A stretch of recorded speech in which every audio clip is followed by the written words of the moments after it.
A biblical perspective on life, culture and current events. This is 2020 on Vision. As debate continues to rage around Australia surrounding gender dysphoria, the Australian Christian Lobby are highlighting that in Victoria and South Australia, hundreds of children have already been to gender change clinics to discuss changing their genders, some as young as 3, 4 and 5 years old. Wendy Francis from the Australian Christian Lobby joins us now to tell us more about it. Andrew, thanks for having me. It's an important issue. It is. Tell us what's been happening in South Australia. So we've been asking each of the states on freedom of information requests, but also asking the MPs to ask questions on notice. And this was as a result of one of the MPs asking a question on notice. How many children are being seen by their hospital gender service? So the answer has come back, as you say, 285. And that's shocking enough. But Andrew, when you think of some of the ages of these children, 20 of those children are aged between 6 and 10 years old. 2 of the children are aged from 3 to 5. Now, we know this is happening in South Australia, but the numbers are even worse when you talk in Victoria. So when we moved to Victoria, when we got the answer to our freedom of information request there we see that we've got 19 3 to 5-year-old children being seen by their gender service. And so these are tiny children, barely old enough to tie their own shoelaces, let alone question whether they are a boy or a girl. Yeah, so what is the process? Does a GP need to make a referral for these kids to see this gender service? That differs around the nation, but the process is being speeded up by our education system, by so many of the media outlets.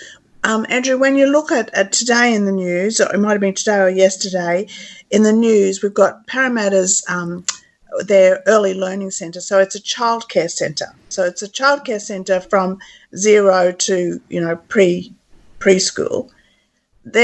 For Pride Month, they are celebrating LGBTIA diversity. They're dressing these children up according to some sort of gender equity sort of program. They've got programs including topics like what is pride, and they're very happy about this. So they're promoting this, and you've got parents really wondering, what on earth are we sending our children to childcare centres for? So there's some sort of ideological brainwashing happening that then leads to this influx of tiny children confused about their gender. It's no wonder that they are deciding, well, perhaps they'll try and be a different gender. When that happens, parents have no option other than to take them to these gender clinics. And as soon as they go to the gender clinic, they're put on this treadmill of moving towards some sort of a social and then a medical changing of their gender. It's actually diabolical. Well, it is, and I see on the stats here that 2 of the children were in the 3 to 5-year-old age group, which means there's parents out there also that have been hoodwinked by this, and they're bringing their tiny little kids along to a gender service to explore changing their gender. This is right. But then when you move to Victoria, there's 19 3 to 5-year-olds being seen by their gender service. So around the country, there's more and more of these tiny children.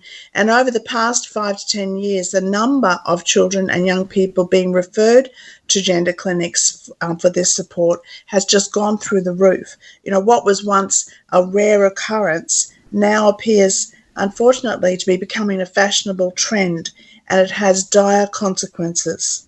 Yeah, and the stats prove, don't they, that people who do successfully change genders have a much higher rate of suicide, depression, and mental illness. This is absolutely right. And the sad thing for them at the end of the journey is that they realise they have not actually succeeded in what they were promised. So it's a cruel lie, because no one can actually change their sex. You can't change from female to male. You can't change from male to female. And, you know, the concerning thing also is that around the world, we're seeing other nations turn their backs on this gender affirmation treatment. And yet Australia seems absolutely determined to continue down that pathway. The recent CAS review, which was a UK review that's been done over a number of years, peer review on this issue, it has said that the treatment that is recommended by Australian gender clinics is actually a poorly rated treatment. They've raised concerns about the quality of the clinical guidelines. They've basically said that there's no rigorous development or independence in what Australia is doing. And one of the comments from this CAS review basically said that any model of care that is following an affirmation paradigm, which is what Australia is doing, is going to fail, and it is going to harm their patients.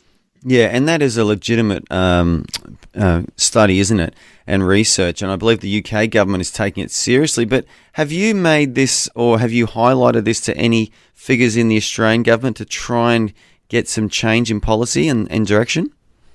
We have, and we're starting to break some good ground there.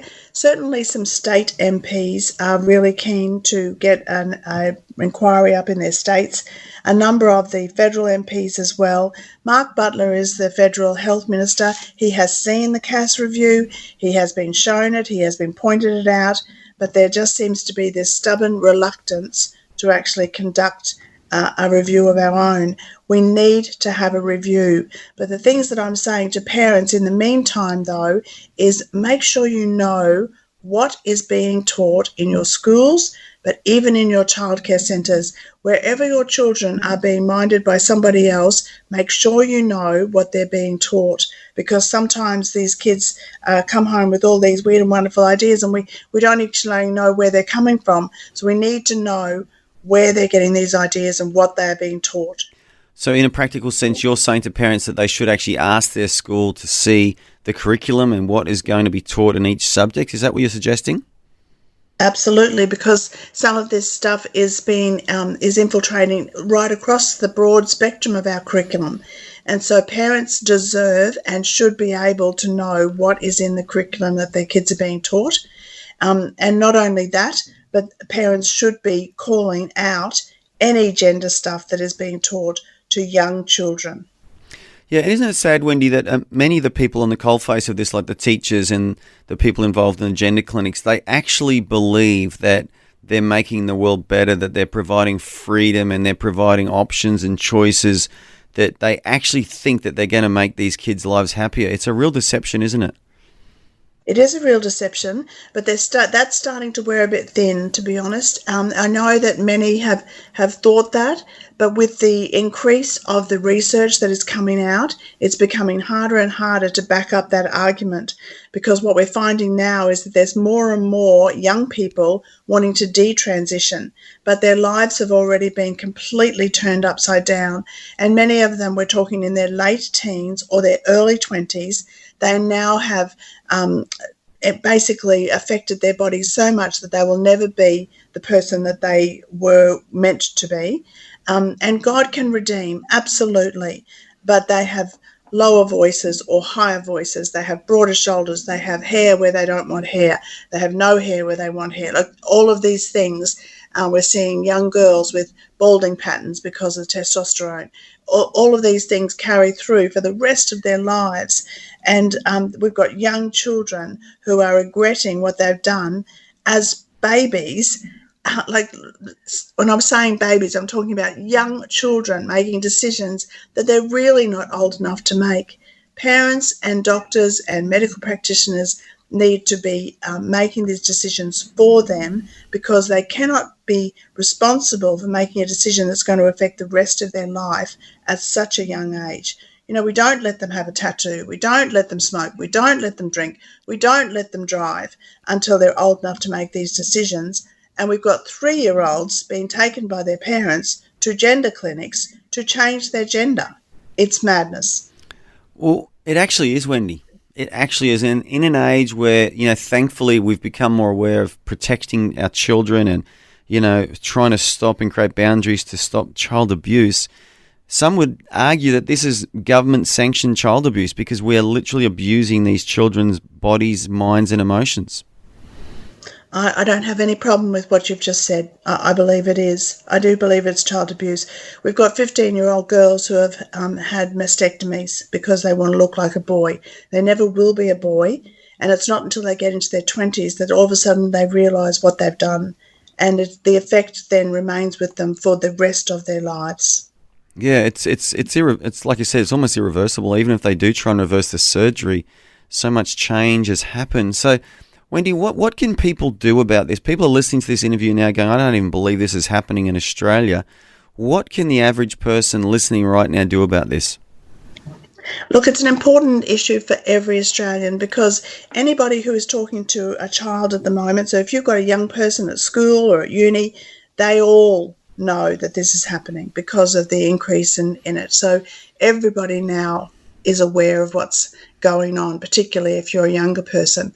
So what we need to do is we need to let our MPs know that we care about this issue. This is an important issue for children, and if it's important to issue to children, then it's important to Jesus. So on the ACL website, but there's other ways as well, but I can tell you that on the ACL website there's a number of different petitions and different things for every state and even federally as well that people can go to and just contact very easily their local MP and just say, we need an inquiry into this. We're not asking for any biased inquiry. We're asking for a independent inquiry. Okay, what is the best that we can do for these kids who are confused? The confusion is real. I don't actually doubt that at all.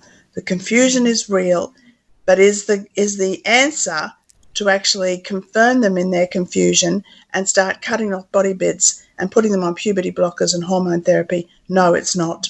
No, it's not.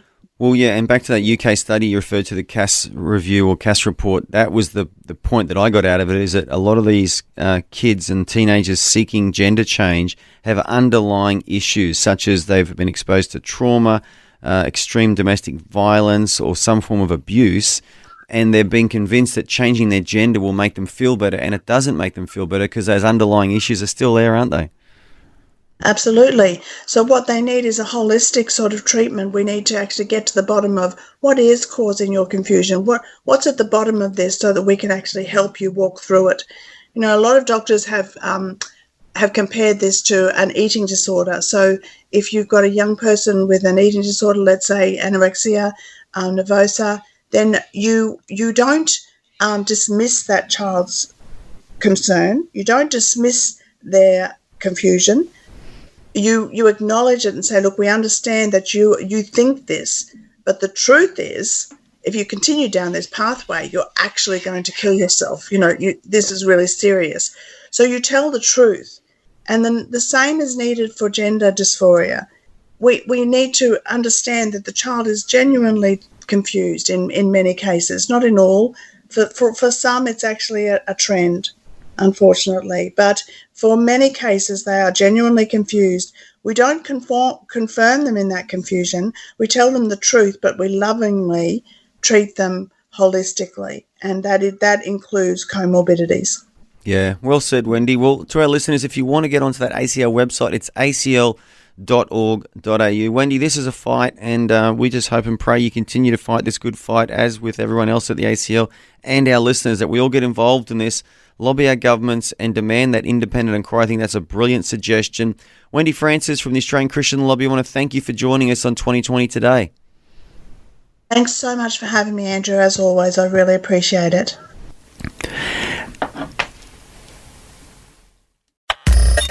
Thanks for taking time to listen to this audio on demand from Vision Christian Media. To find out more about us, go to vision.org.au.